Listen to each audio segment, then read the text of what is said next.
Hola, ¿qué tal? ¿Cómo están, querida audiencia? Bueno, tenemos en línea a Javier Milei. ¿Qué tal, Javier? ¿Cómo va? ¿Qué tal? ¿Cómo estás? ¿Todo bien? Todo muy bien, por suerte.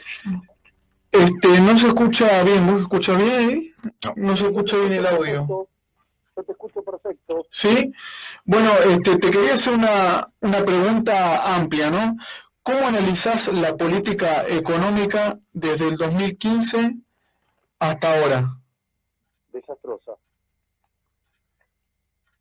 Desastrosa, pero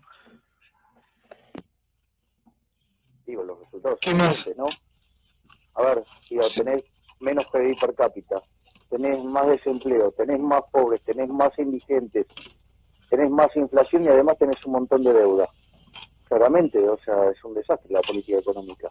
De hecho, es tan mala que la estupidez del gradualismo terminó desembocando en el Fondo Monetario Internacional.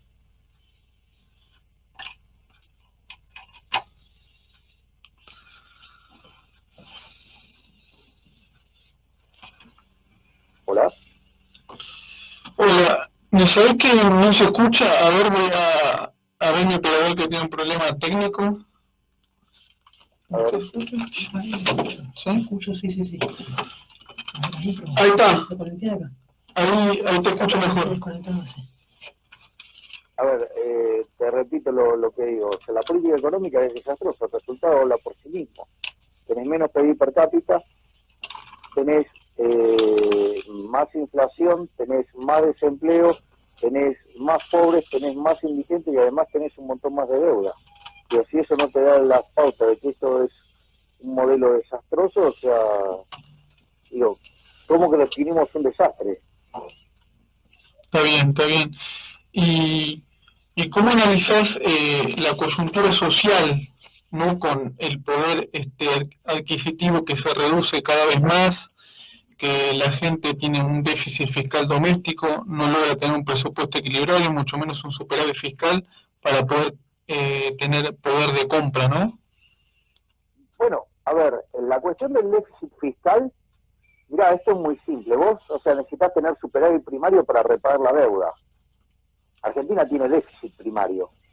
El objetivo es llegar a cero este año. Pero eso es como que vos estés haciendo un esfuerzo para llegar al pago mínimo de la tarjeta. ¿Me comprendés? Sí, Entonces, la realidad es que la situación es desastrosa, porque además cada vez pagas más intereses. Entonces, por toda la deuda que se acumuló. Entonces, la realidad es que la cuestión fiscal está muy delicada y Argentina, de hecho, quedó afuera de los mercados internacionales básicamente porque justamente no tiene capacidad de pago y cuando vos escuchás a la corporación política, en rigor, vos lo que tenés es que no hay voluntad de pago tampoco.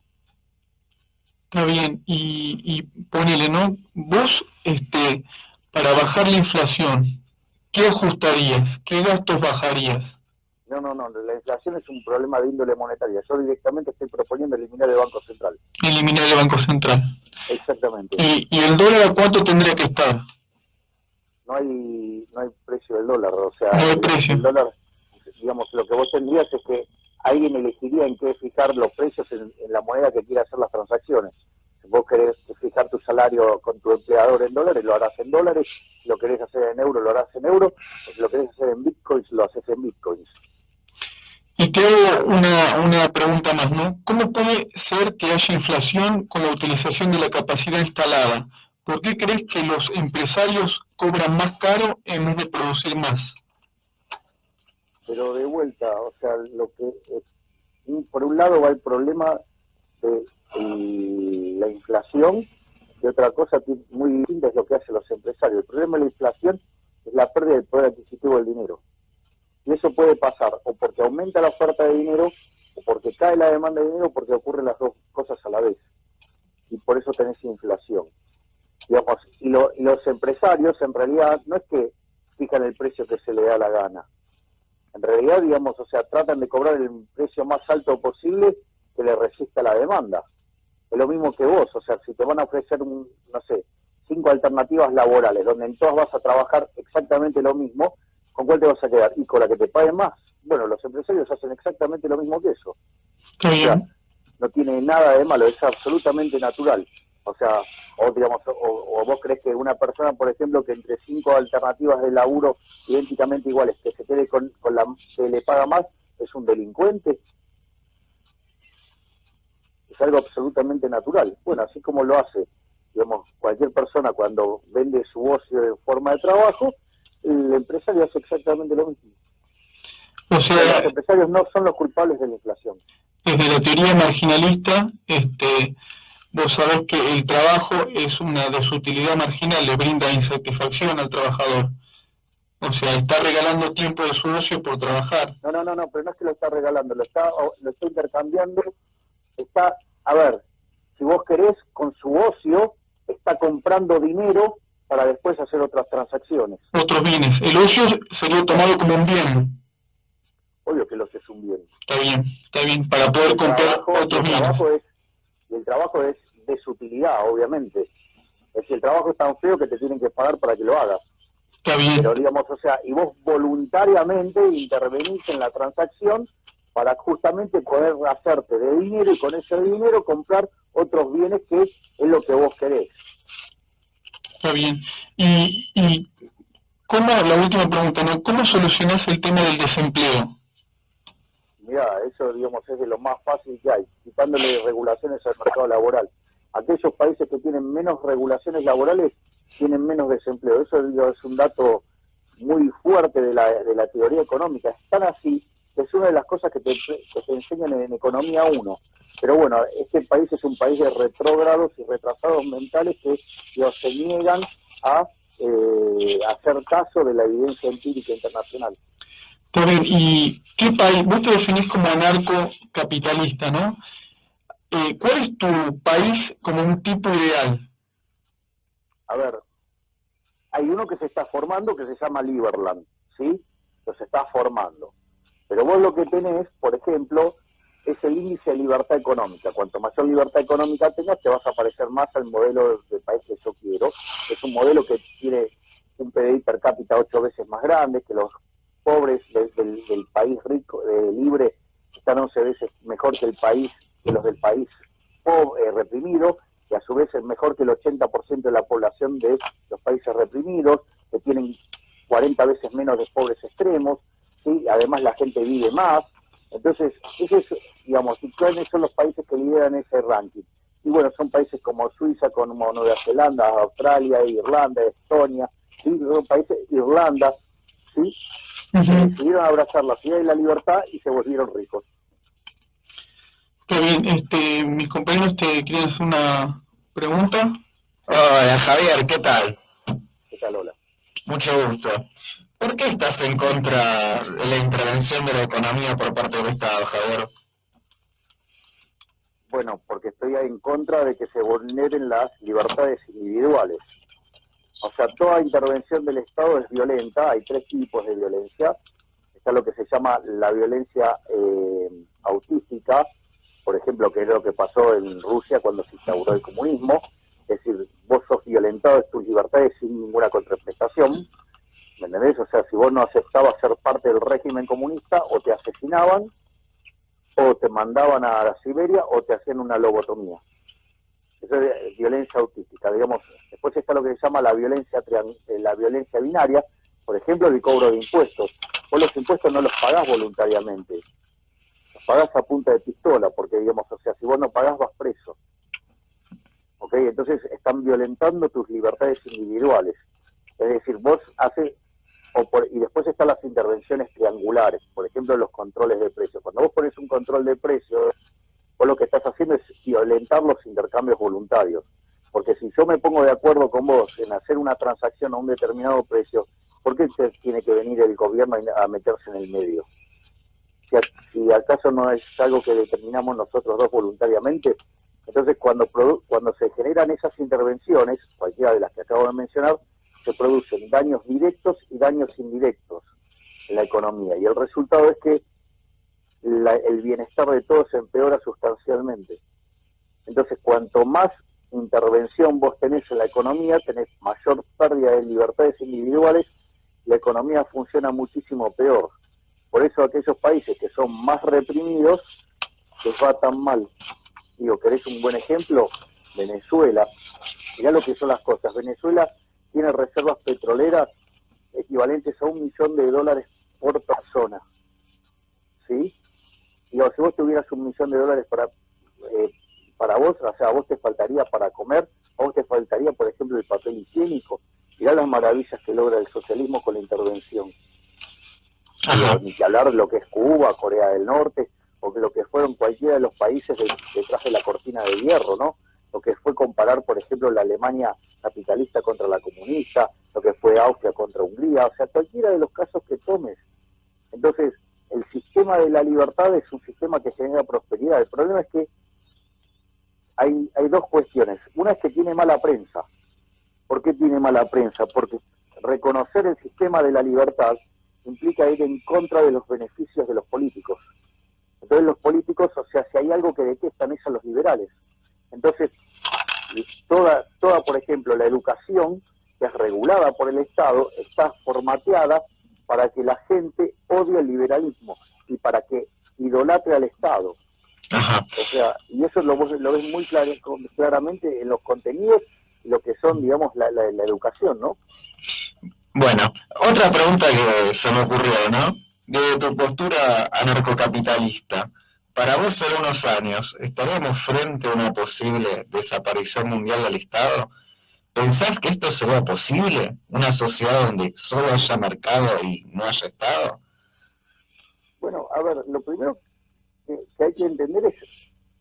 Digamos, es complicado igual, ¿no? No, vamos a la primera pregunta es, ¿qué es el Estado? ¿Qué es el Estado? Bueno, es un agente que regula ciertas condiciones, ¿no? Para funcionar. ¿Dónde una sociedad. No, la pregunta es, ¿dónde está ese señor Estado entonces? El agente Estado, ¿dónde está? ¿Cómo? ¿Dónde está el señor ese Estado, digamos, ese agente Estado? ¿Dónde está? Ajá. Lo que quiero que veas es que te des cuenta que es una abstracción el Estado. El Estado es una mentira, es una entelequia, ¿sí? En realidad el Estado son los que gobiernan. El gobierno es el Estado, aunque, digamos, o sea, luzca así de violento, es así. Entonces, digamos, o sea, justamente son los políticos, ¿sí? Lo que pasa es que te quieren hacer creer que el Estado es algo así como un ente omnipresente, omnipotente y omnisciente. Es decir, en lugar, digamos, o sea, vos, o sea, y además te ridiculizan si crees en Dios. Ahora, ellos creen en el Dios Estado, o sea, que además es muchísimo más dañino. O sea, porque digo, vos crees en Dios, no le hace daño a nadie. Ahora vos crees en la monstruosidad de este Estado, la llevas a su máxima expresión, que es el comunismo, y te encontrás con su sistema que fue un fracaso en lo económico, lo social, en lo cultural, sí, y además se cargó con la vida de 150 millones de seres humanos. Con lo cual digo, o sea, claramente, entonces el Estado, sí, es algo que no existe, es una utopía, digamos, inalcanzable. Y por el otro lado, en realidad, te quieren vender la idea de que el mercado es algo abstracto, y el mercado no es algo abstracto, el mercado es los individuos, ¿sí?, tomando decisiones, ¿sí?, y haciendo intercambios voluntarios con otros individuos, buscando su mejor bienestar, y que cuando eso cada uno lo hace sistemáticamente, eso conduce al bienestar general. O sea, vos, siguiendo tus propios beneficios, ¿sí?, vos te convertís en un benefactor social, contribuís al bienestar general. ¿Por qué? Porque vos solamente podés ser exitoso en la economía de libre empresa, ¿sí?, o la economía de mercado, o capitalismo, como vos quieras llamarlo, sirviendo al prójimo con bienes de mejor calidad a un mejor precio. Entonces, tu éxito radica en servir al prójimo. Entonces es un sistema que es absolutamente virtuoso. Pero te quieren hacer creer que eso es abstracto y que el mercado es, no sé, un lugar, una entidad. No. El mercado somos nosotros interactuando, haciendo intercambios voluntarios, persiguiendo nuestro bien, ¿sí?, o sea, nuestra máxima utilidad, contribuimos al mayor bienestar general. Hola Javier, ¿cómo estás? Nico Polis te habla. ¿Qué tal? Yo soy historiador, para empezar, no soy economista, así que la pregunta que te hago no es con ánimo ni de chicanear ni nada, sino para que vos te explayes por ahí sobre ciertas cuestiones que mucha gente piensa o están un poco instaladas. Vos hace un rato mencionabas el ejemplo, no, el contraejemplo, mejor dicho, de los países del bloque socialista, ¿no? De los países comunistas. Convengamos que cualquier persona que use esos ejemplos para discutirte se hace un gol en contra de alguna manera. Pero está instalada un poco la idea de que los países que más han logrado alcanzar una distribución de la riqueza más equitativa, que han reducido más la brecha entre ricos y pobres, son países como los escandinavos, que no han salido del capitalismo, obviamente, pero en los cuales ha funcionado, al menos durante un tiempo, el estado de bienestar y que es un modelo que se asocia con esos países. ¿Vos qué tenés para decir al respecto? ¿Ese modelo no funcionó tanto como se cree o no funcionaría hoy y por qué? Bueno, ahí, digamos, hay dos problemas con la afirmación. Escucho. La primera tiene que ver con la distribución equitativa del ingreso. Ahí se está acoplando. Sí, el audio no está funcionando lo mejor que podría. A ver, el primer problema es con lo que tiene que ver con la distribución equitativa del ingreso. ¿Qué es para vos la distribución equitativa del ingreso? Porque quizás para vos es una cosa, para mí es otra, para otra persona es otra. Entonces, lo primero que hay que comprender es que hay que tener mucho cuidado, porque suponete lo siguiente, vos llegás y te encontrás una situación con dos personas. Una tiene un ingreso de 100 y otra de 0. Digamos, ¿vos estarías en condiciones de que esa sociedad es injusta? No te diría a priori nada, depende. Bien, exacto, esa es una respuesta inteligente. ¿Por qué? Pero en realidad hay otra manga de salames que miran el Gini y dicen, ay, qué desigual que esta sociedad. Entonces, volviendo a esta sociedad que yo te digo que tiene un coeficiente de Gini 1, o sea, bien desigual, ¿sí? Ahora sucede que este señor que gana 100, en realidad vive rompiéndose el lomo laburando. Y el que gana 0 en realidad está prácticamente está participando de un concurso de cómo juntar mayor cantidad de uña en sangre, de tanto rascarse. Entonces, ¿a vos te parece que es injusto que alguien gane 100 y el otro gane 0? En ese caso en el que vos planteás, creo que cualquier persona te diría rápidamente que no.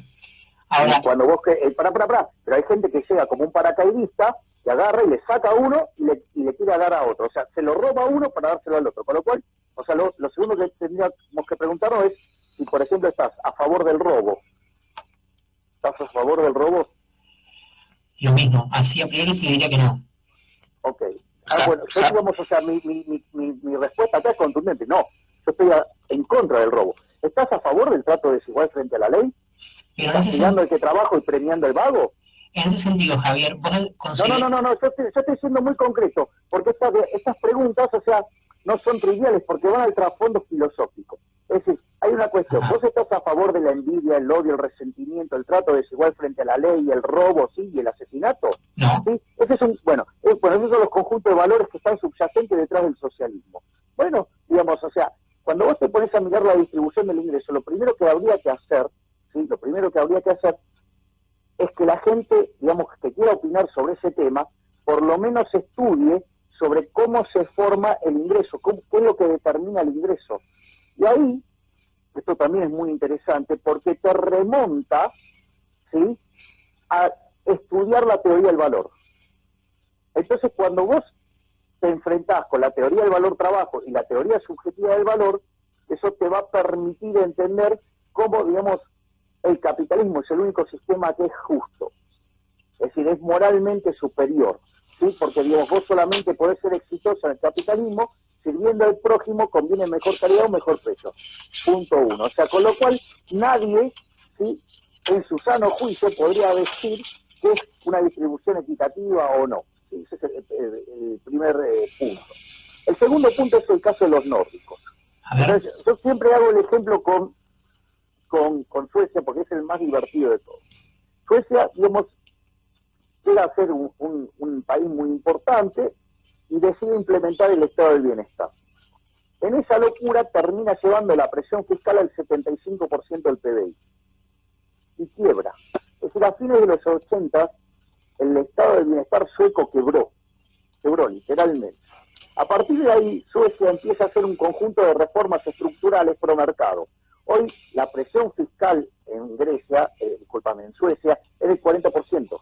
Pensá que la presión, porque ahí no hay nadie en negro, Pensá que en Argentina la presión fiscal para que esté en blanco es 70%. Punto uno. Punto dos, cuando vos mirás los índices de libertad económica, ya sea el caso de Islandia, el caso de Suecia, el caso de Noruega, el caso de Dinamarca, están entre los mejores países de libertad económica, ¿sí? Están entre los mejores países de doing business.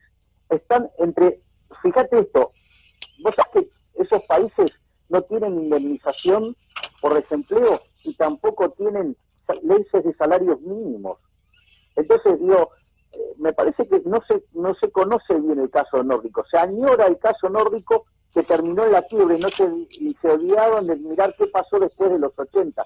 Es más, si hay algo que caracteriza al socialismo, justamente es el avance sobre la propiedad.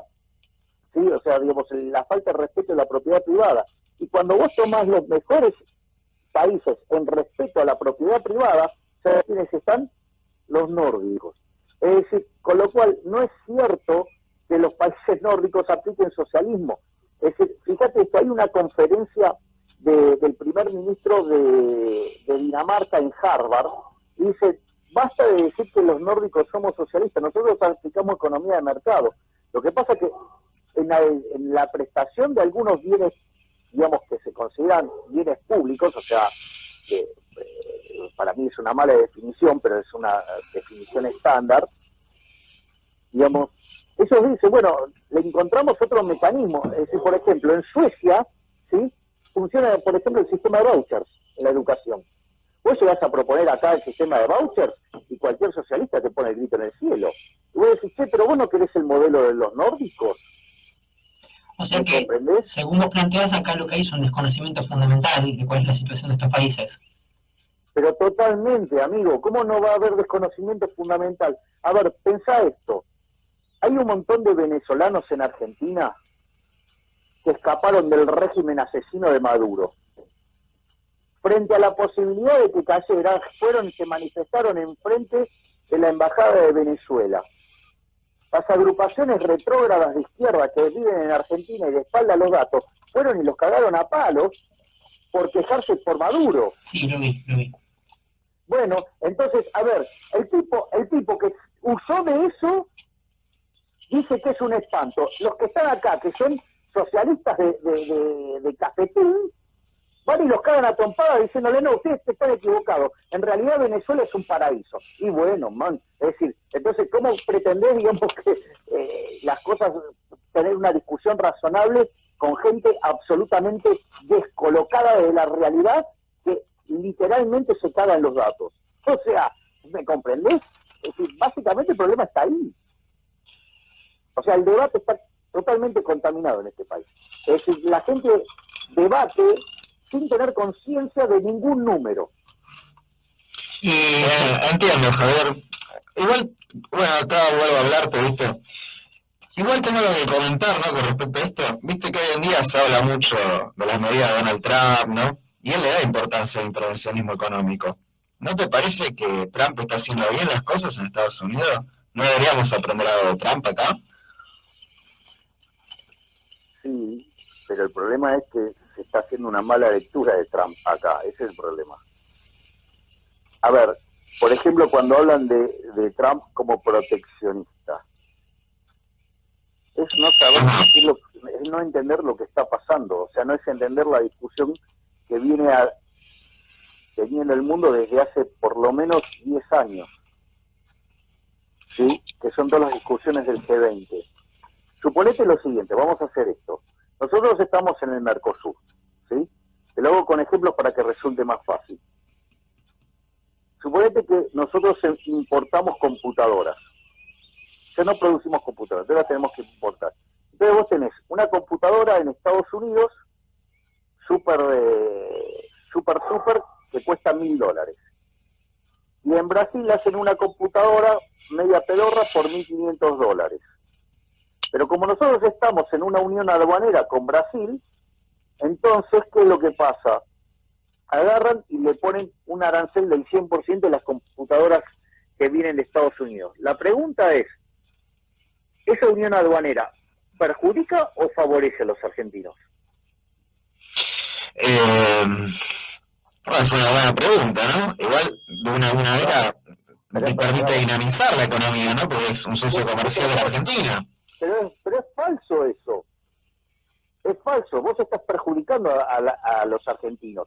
Porque podrían comprar la supercomputadora por $1.000 y están comprando por $1.500 una de peor calidad. O sea, estás pagando algo más caro y de peor calidad. O sea, que tenés un bien de peor calidad y más caro. En cambio, si vos te pudieras comprar la computadora americana, gastás $1.000, tenés una mejor computadora y te quedan $1.000 para gastar en otras cosas. Entonces, digamos, vas a estar dinamizando otros sectores. ¿Sí? Por eso. Entonces, claro. a ver, pará. Entonces, ¿qué es lo que está haciendo Trump? Eso que yo te acabo de describir se llama desvío de comercio. Ese desvío de comercio perjudica a tu pueblo.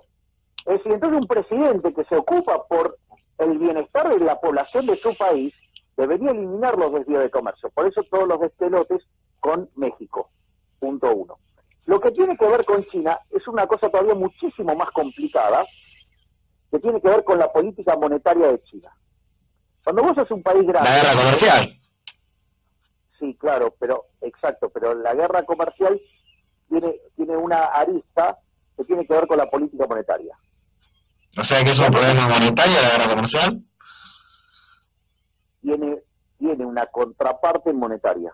Ahora te voy a explicar. Dale. El tema es el siguiente. Cuando vos decidís jugar en las grandes ligas, los países grandes juegan con tipo de cambio flexible. Cuando vos trabajás con tipo de cambio flexible, eso tiene un par de características. La primera es que la política monetaria es efectiva y que la política fiscal no lo es. Entonces, ¿qué es lo que pasa? Promueve un sistema mucho más flexible que se arregla por el sistema de precios y genera menos distorsiones y menos problemas. Por eso digo, los países grandes juegan con tipo de cambio flexible. Ahora, entonces, ¿cuál es el problema? El problema radica que China tiene tipo de cambio fijo. Entonces, por ejemplo, en lo que derivó la crisis subprime, digamos, Estados Unidos tenía una política monetaria extremadamente laxa y no lo percibía porque China, digamos, del otro lado tenía fijo el tipo de cambio y acumulaba un montón de títulos públicos americanos. ¿Sí?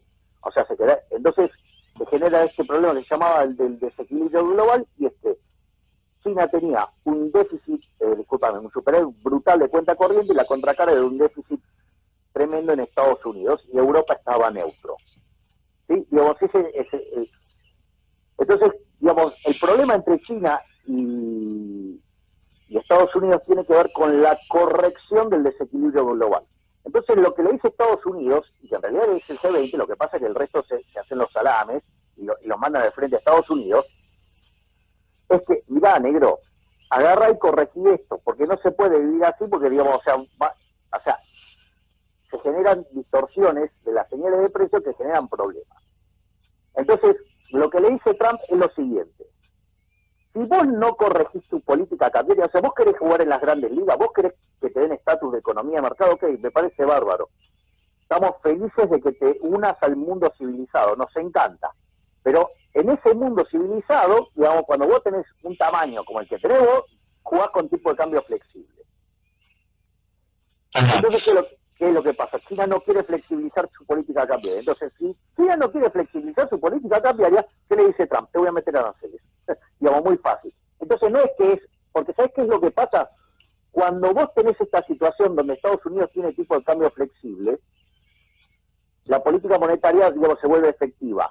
Salvo que vos tengas en tu contraparte alguien que te fijó el tipo de cambio. Entonces, fíjate que lo deja a Estados Unidos en una situación donde no le quita la política monetaria y la política fiscal. O sea, la política fiscal no la tiene por construcción y la política monetaria se la corta con el tipo de cambio fijo. Ahí está el corazón del problema. Entonces, ¿vos te crees que Estados Unidos se va a bancar que lo dejen sin política económica? O sea, parece bastante... Entonces, cuando vos lo mirás así te das cuenta que el planteo de Trump es recontra razonable. O sea, ahora, bueno, también, digamos, hay una cuestión de que casi todos los medios en Estados Unidos son medios progres. Entonces, sacando Fox, todos le tiran mierda. Ahora, la realidad es que cuando vos mirás los números de Estados Unidos hacía no sé, pero por lo menos 40 años que no mostraban números de estas características. Sí, es cierto eso. Es cierto. Bueno, pero vos te crees que, digamos, o sea, la progresía americana, digamos, está dispuesta a aceptar que se equivocó. No, o sea, le van a buscar toda la vuelta para, es decir, yo, por ejemplo, es impresionante, pero fíjate las pelotudeces que dice todo el tiempo Krugman, no para de errarle.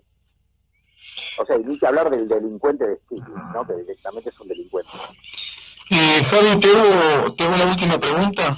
Teniendo en cuenta que la economía neoclásica, ¿no?, sostiene que el problema son los salarios altos, el gasto excesivo, la emisión desbocada. Por un lado, la economía debe reducirse a verdades evidentes y observables. Y por el otro lado, el valor es un fenómeno de carácter natural, racional. Se aborda el cuerpo social con un método que trata de asimilarse al de la física, ¿no? Según esta teoría, en el mercado de trabajo neoclásico, los precios se determinan en el mercado, las demandas de trabajo también, la oferta de trabajo también, el equilibrio que vacía el mercado es igual al pleno empleo. La demanda de trabajo es que las empresas demandan, valga la redundancia, trabajo. La productividad marginal es decreciente, cada trabajador adicional rinde menos. Si el salario real es mayor que la productividad marginal, no contratan más, ¿no? Entonces, la crítica que le haría Keynes, ¿no? Estoy obligado a hacerte esta pregunta, ¿no? Son estas dos críticas, ¿no? Bueno, que en la práctica no abandonan el trabajo cuando los precios suben, ¿no? El trabajador. Y en la teoría es que si baja el salario y bajan los precios, el salario real se mantiene igual. A ver, de vuelta, mira, vamos a ponerlo en estos términos. Mira, la teoría clásica te puede gustar más, te puede gustar menos, ¿sí? Lo que vos quieras. ¿Pero qué te dice la teoría neoclásica? Que a mayor rigidez en el mercado laboral tenés más desempleo. ¿Te dice eso? ¿Qué te dicen los datos? Que mayor regulaciones y mayor fricciones en el mercado de trabajo vos tenés mayor desempleo. Es decir, aquellos países que tienen más regulaciones en el mercado laboral, más fricciones, más, bueno, no solo que tienen una mayor tasa de desempleo, sino que además el desempleo dura más. O sea, en este sentido, algunas de las construcciones neoclásicas, digo, yo, digamos, soy austríaco, así que digamos, con lo cual, algunas, digamos, te diría, olé, viste, o sea, como un torero, viste. Sí.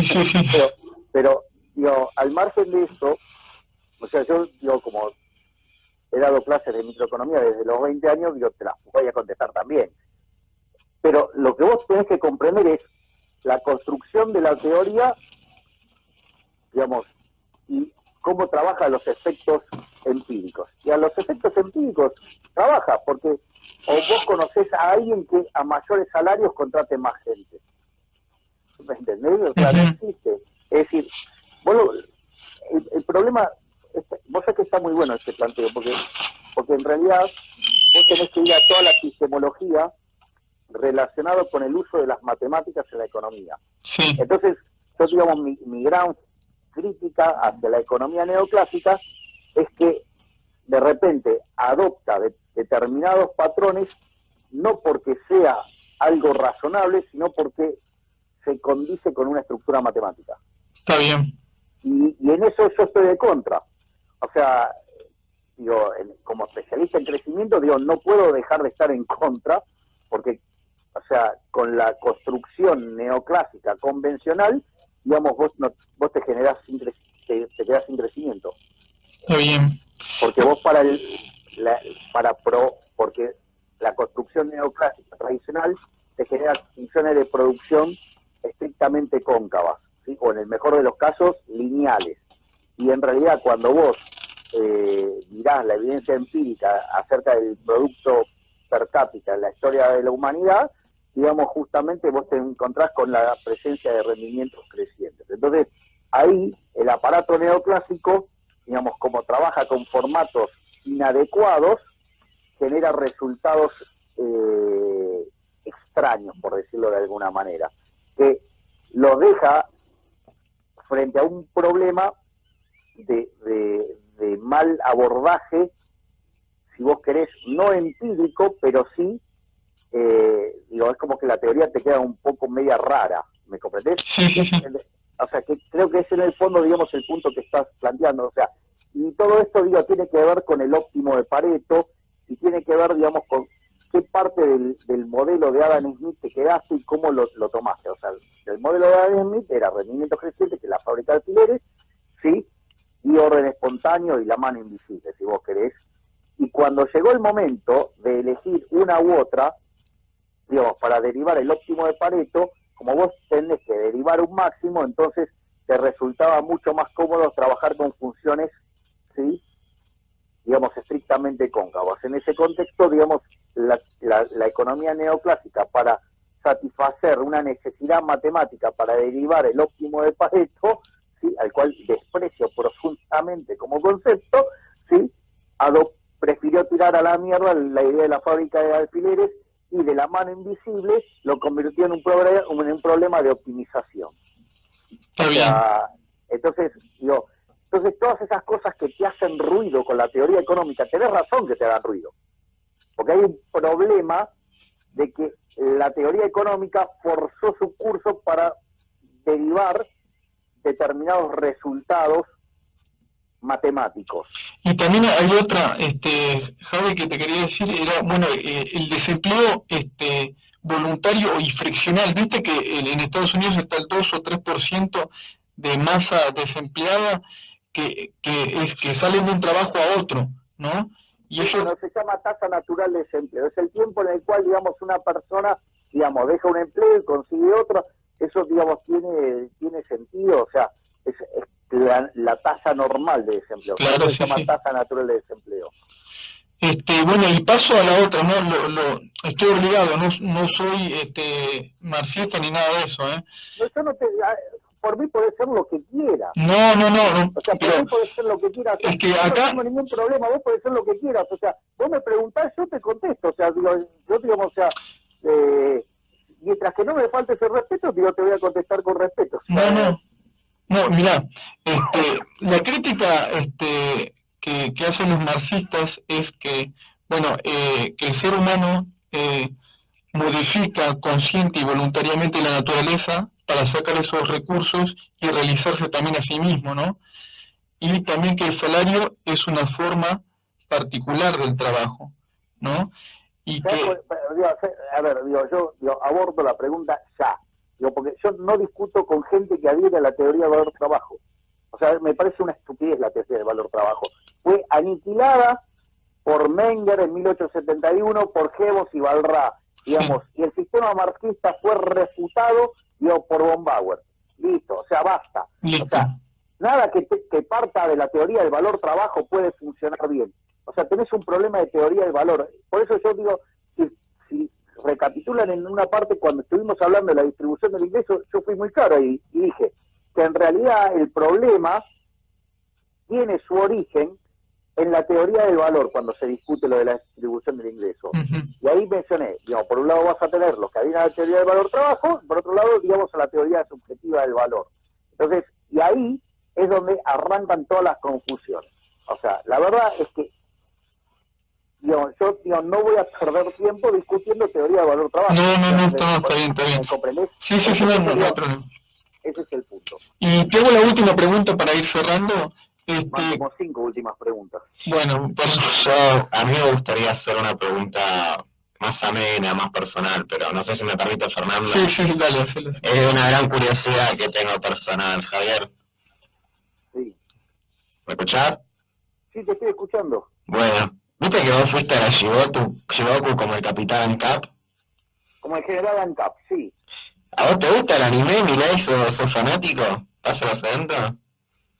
Mirá, me propusieron ir y me pareció divertido y fui, o sea, y me divertí, o sea, pero qué sé yo, son cosas que hago porque me resultan divertidas, o sea, y me pareció divertido crear una suerte de superhéroe que defiende el anarcocapitalismo. Fíjate que yo estaba vestido con colores negros y amarillos. Sí.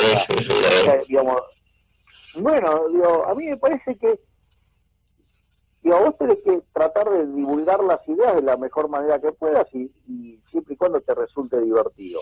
O sea, hay ámbitos, qué sé yo, ponele. no sé, la conferencia que di hoy es una conferencia más visceral, ¿no? Menos Estado es más libertad. Ahora, la que di en Rosario el otro día, me parece una conferencia absolutamente técnica sobre cómo eliminar el Banco Central. Y también puedo agarrar y participar en un cosplay, y luego seguir disfrazarme y transmitir mi mensaje desde una suerte de cómic. Y me parece que, digo, es parte de la vida, qué sé yo, digo, o sea, acá el tema es, yo fui, me divertí, la pasé bien, digamos, la gente que estuvo ahí, digamos, la pasó muy bien, o sea, así que la verdad que fue todo muy divertido, así que yo, no sé, a mí, mientras que uno se pueda divertir y pueda hacer cosas que contribuyan a divulgar una idea, sirve. Bueno, muchas gracias, Javier. Muchas gracias. Javier Milei, querida audiencia, estuvo con usted. Muchas gracias, Javier. No, Si por favor, dijimos tranquilo. algo que te haya sentido incómodo, te pedimos disculpas. No, para nada, en ningún momento me hicieron sentir incómodo. Me pareció algunas de las preguntas me parecieron muy buenas, o sea, digamos, lo que pasa es que por una cuestión de tiempo no te vas a poner a hacer toda la discusión de epistemología y el uso de la matemática en economía, pero digamos, o sea, con lo cual digo, fueron muy buenas preguntas, la pasé muy bien y además súper respetuoso, así que la pasé bárbaro. Bueno, muchas gracias, Javier. Gracias, Javier. Ojalá tengas tiempo de ir al estudio. No, eso es más difícil. Bueno, no hay problema. Entonces, hago una entrevista grabada, entonces. Sí, no hay problema. Le mando un abrazo grande. Dale, muchas gracias, Javier. Muchas gracias, Hasta hasta luego. No se olvida. Ningún pájaro se libera con el canto del que lo enjaula.